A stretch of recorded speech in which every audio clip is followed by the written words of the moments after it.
السلام علیکم، اردو کہانی میں خوش آمدید۔ ہمیشہ کی طرح آج بھی اردو کہانی سے آپ کو ایک انتہائی دلچسپ کہانی سنائی جائے گی۔ امید کرتی ہوں کہ کہانی آپ کو پسند آئے گی۔ کہانی شروع کرنے سے پہلے نئے آنے والوں سے گزارش ہے کہ ہمارے چینل اردو کہانی کو ضرور سبسکرائب کریں اور ہماری ویڈیوز سب سے پہلے دیکھنے کے لیے بیل آئیکن کو ضرور کلک کریں۔ مجھے ایک شادی کی تقریب میں شرکت کے لیے جانا تھا۔ گاڑی نہیں ملی تو مجھے ٹرین پر ہی جانا پڑا۔ ٹرین میں مسافروں کا بہت زیادہ رش تھا۔ مجھے خوش قسمتی سے سیٹ مل گئی تھی۔ سیٹوں پر براجمان مسافر ایک دوسرے کے ساتھ خوشگپیوں میں مصروف تھے کہ اچانک ہی اپارٹمنٹ کے عقبی حصے کی طرف سے درد کی لے میں ڈوبی ایک پرسوز آواز میری سماعت سے ٹکرائی۔ گانے کے بول ایسے تھے کہ سن کر میرے دل میں درد کی ہوک سی اٹھی۔ یوں لگا جیسے کسی نے پگھلا ہوا سیسا کانوں میں ڈال دیا ہو۔ تمام مسافر جو چند لمحے پہلے خوشگپیوں میں مصروف تھے یکدم خاموش ہو گئے۔ گانے والے کی دید کے تمنائی تھے مگر وہ نظروں سے اوجھل تھی۔ میری متلاشی نظریں بھی اس گانے والی کو تلاش کر رہی تھیں کیونکہ اس کی آواز میں بلا کا درد تھا، لیکن جب وہ میرے سامنے آئی تو مجھ پر حیرتوں کے پہاڑ گر پڑے کیونکہ وہ شہر کی خانہ بدوش نازیہ تھی۔ آج سے کئی سال پہلے نازیہ کے حسن نے میرے شہر کے کئی ایک لڑکوں کو پاگل کر دیا تھا۔ نازیہ کے حسن کی کرنیں میرے دل کو جلا کر راکھ کر گئی تھیں۔ پھر دیکھتے ہی دیکھتے ہمارے شہر کا ایک ضعیف زادہ نازیہ کی زلفوں کا اسیر ہو گیا۔ اس رئیس زادے کی دولت نے کام دکھایا۔ پھر چند ماہ بعد اس کی شادی دھوم دھام سے اس رئیس زادے سے ہو گئی اور وہ اسے بہا کر اونچی حویلی میں لے گیا۔ لیکن آج نازیہ کو جس حالت میں دیکھ رہا تھا مجھے اپنی آنکھوں پر یقین نہیں آیا۔ اس کے حسن کا چاند اب ماند پڑ گیا تھا جبکہ وہ ایک مرجھائے ہوئے پھول کی طرح دکھ رہی تھی۔ اگرچہ اس کے نقوش میں تبدیلی نہیں آئی تھی مگر اس کا رنگ خاصا مدھم پڑ چکا تھا۔ حالات کی ستم ظریفی کی وجہ سے شاید یہ تبدیلی آ گئی تھی مگر پھر بھی میں نے اسے پہچان لیا۔ اسے اس حالت میں دیکھ کر میں تجسس میں مبتلا ہو گیا، اسی لیے اپنی سیٹ سے اٹھ کر اس کے پاس پہنچ گیا۔ میں نے اسے متوجہ کرنے کے لیے پوچھا، تمہارا نام نازیہ ہے؟ ایک اجنبی کے منہ سے اپنا نام سن کر وہ حیران رہ گئی، پھر سنبھل کر بولی، ہاں میرا نام نازیہ ہے، لیکن آپ بابو جی کیسے جانتے ہو مجھے؟ میں تمہیں آج سے کئی سال پہلے سے جانتا ہوں۔ تمہاری شادی جب عفان کے ساتھ ہوئی تھی میں نے تب بھی تمہیں دیکھا تھا۔ یہ کہہ کر اس کی محویت کو میں نے بت پاش کر دیا۔ وہ ماضی جان کر کسی سحر زدہ ہرنی کی طرح دیدے پھاڑ پھاڑ کر مجھے دیکھنے لگی۔ میں نے بات آگے بڑھائی اور اس نے پوچھا، مجھے یہ بات سمجھ نہیں آ رہی کہ تم ایک شریف اور مالدار گھرانے کی بہو بنی تھی مگر ان حالات تک تمہیں کون سی مجبوریاں لے کر آئی ہیں کہ تم ہاتھ میں کشکول تھام کر مانگنے پر مجبور ہو گئی ہو؟ کیا تمہارے ساتھ کوئی حادثہ ہوا ہے اور شریفوں کی حویلی سے یہاں تک تمہیں کن حالات نے پہنچا دیا؟ اگرچہ نازی کا تعلق ایک نہایت غریب خاندان سے تھا جو جھونپڑی میں رہتے تھے مگر وہ کسی حور شمائل سے کم نہ تھی۔ خیر تھوڑے بہت تردد کے بعد اس نے اپنی کہانی مجھے سنائی جو اسی کی زبانی آپ کو پیش کی جا رہی ہے۔ بابو جی، میں ایک غریب اور کلاش کی بیٹی تھی۔ میرے پاس جوانی اور خوبصورتی کا بے پناہ جادو تھا جس کی وجہ سے میری حیثیت اپنی بستیوں کی لڑکیوں سے منفرد قسم کی تھی۔ میں نے اپنی بستی کے لوگوں میں ہوش سنبھالا تو میرے ساتھ کئی ایک دوسری رشتہ دار لڑکیاں بھی تھیں، لیکن میری ماں کہتی تھی کہ میں ان تمام بستی کی لڑکیوں سے کہیں زیادہ ذہین اور فتین تھی۔ وقت گزرتا رہا، ہماری بستی کی بوڑھی اماں نے ہمیں اردو کی کتابیں پڑھانا شروع کر دیں۔ پڑھائی سے فارغ ہو کر ہم گھر کے چھوٹے موٹے کام بھی کر لیا کرتے تھے اور پھر رات کو آسمان پر ستاروں کی سیج بچھایا کرتی تو ہم بستی کی تمام لڑکیاں مل کر دھما چوکڑی اور ادھم مچایا کرتے۔ میں اکثر اپنی ہم جولیوں کے ساتھ کھیلتی رہتی تھی۔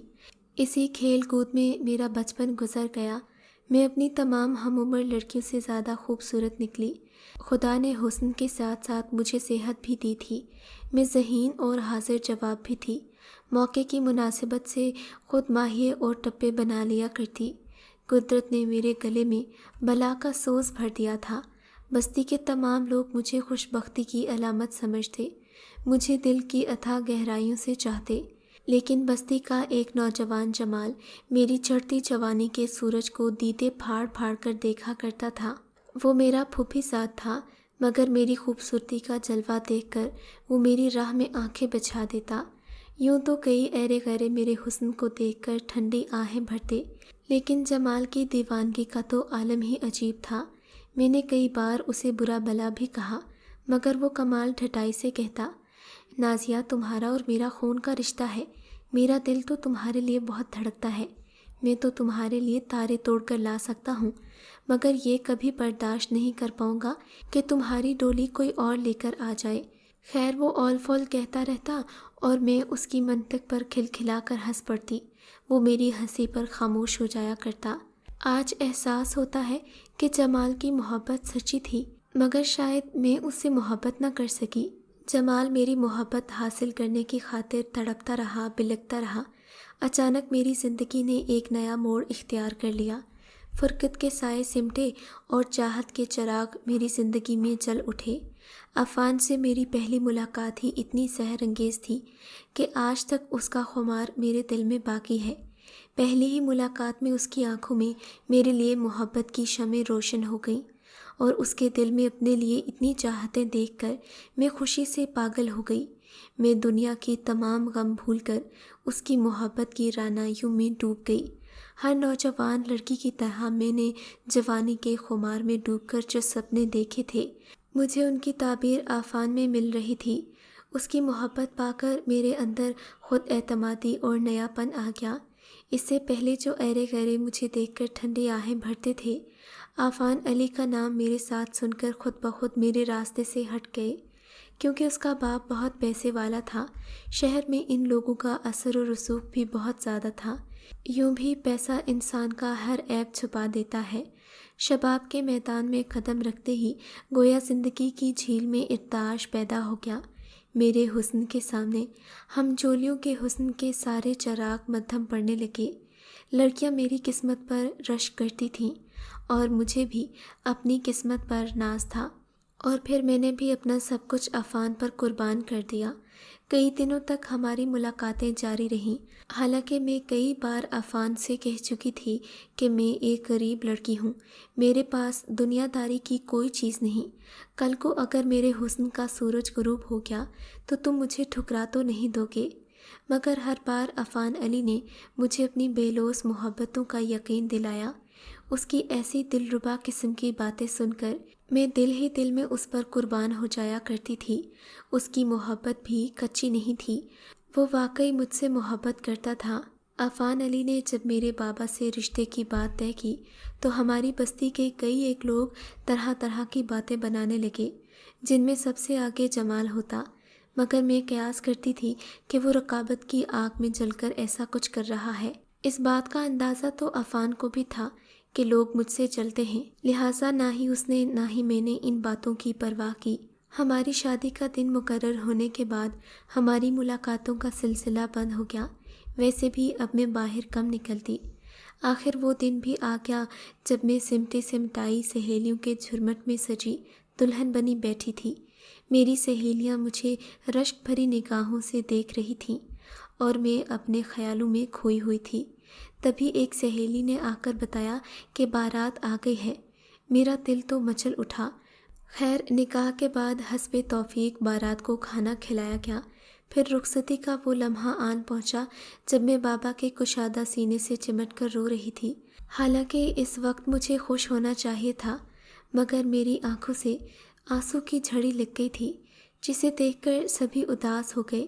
میں وداع ہو کر گئی تو بابا بھی ہچکیوں میں ڈوب کر کہہ رہے تھے، بیٹا خدا تمہارے نصیب اچھے کرے، تم ہمیشہ سہاگن رہو، تمہارے گھر کی خوشیاں تمہارا مقدر ہوں۔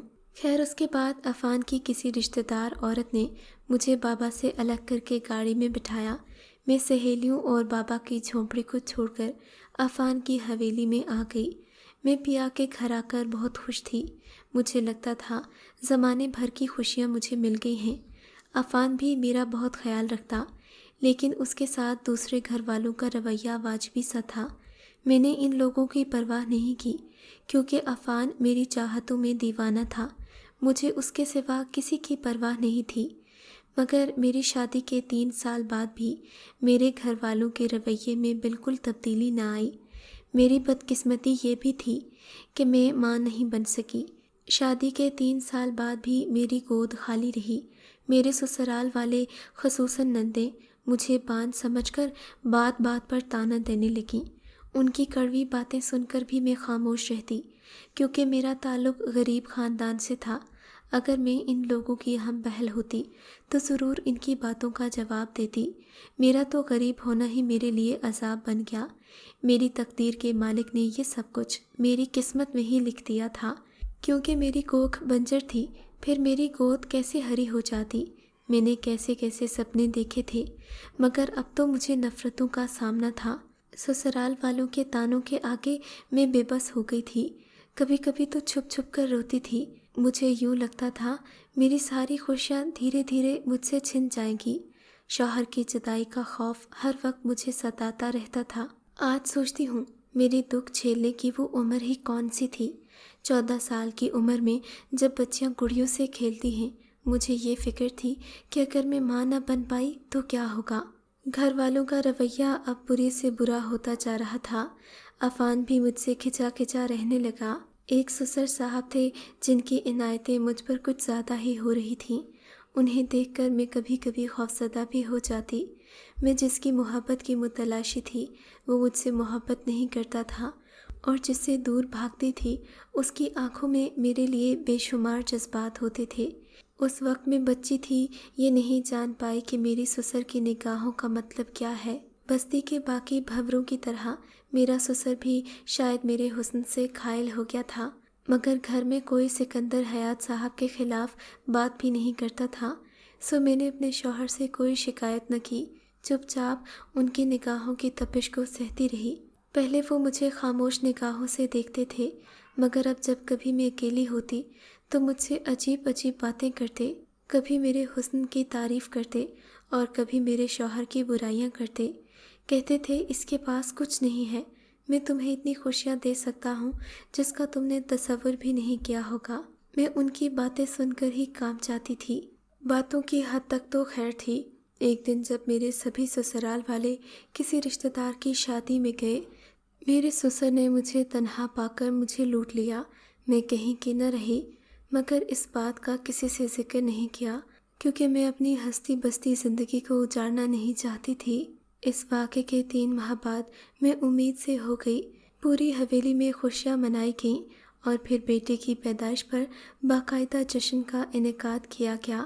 نہ جانے کیوں میرا دل اداس سا تھا، مجھے اندر سے خوشی نہیں ہو رہی تھی۔ ابھی تک میرے دل میں اس دن والے واقعے کا اثر تھا۔ ایسا لگتا تھا کہ اس گناہ کے بوجھ نے میری روح کو ہمیشہ کے لیے مرجھا کر رکھ دیا ہے۔ میں نہ کسی سے بات کرتی اور نہ زیادہ کھاتی پیتی تھی۔ زندگی سے میرا جی اٹھ گیا تھا۔ بے دلی سے اپنے بیٹے کی پرورش کر رہی تھی۔ بیٹے کی پیدائش کے 1 سال بعد میرے سسر کا انتقال ہو گیا۔ ان کی وفات پر پوری حویلی سوگوار تھی، مگر میرا چہرہ بے تاثر تھا۔ نہ جانے کیوں چاہ کر بھی مجھے رونا نہیں آ رہا تھا، بلکہ عجیب سا اطمینان سا تھا۔ ایک دن میری زندگی میں ایسا طوفان آ گیا جو سب کچھ بہا کر لے گیا۔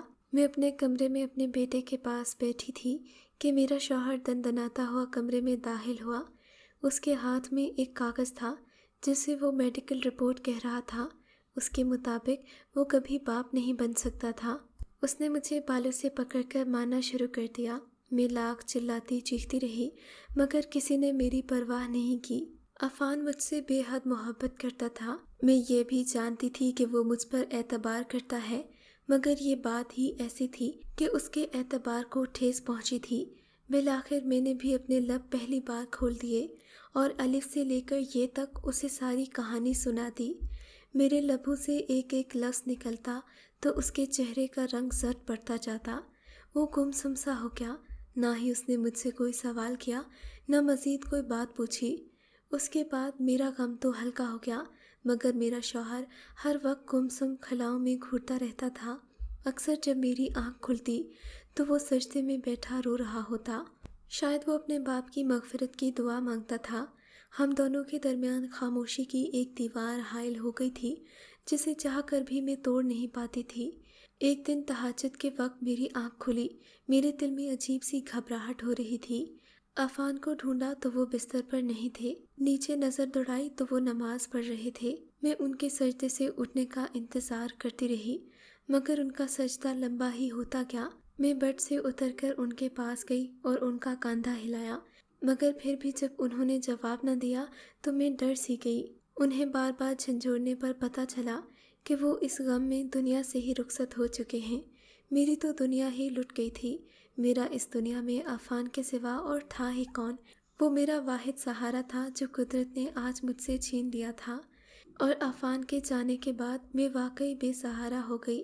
میرے سسرالی جو پہلے ہی مجھے نوکرانی سمجھتے تھے، اب مجھ سے ان کا سلوک بہت برا ہو گیا۔ ایک دن میری ساس نے مجھے دھکے مار کر گھر سے نکال دیا۔ ان لوگوں نے مجھ سے میرا بیٹا بھی چھین لیا۔ آج اپنے بیٹے کی یاد میں در بدر پھر رہی ہوں۔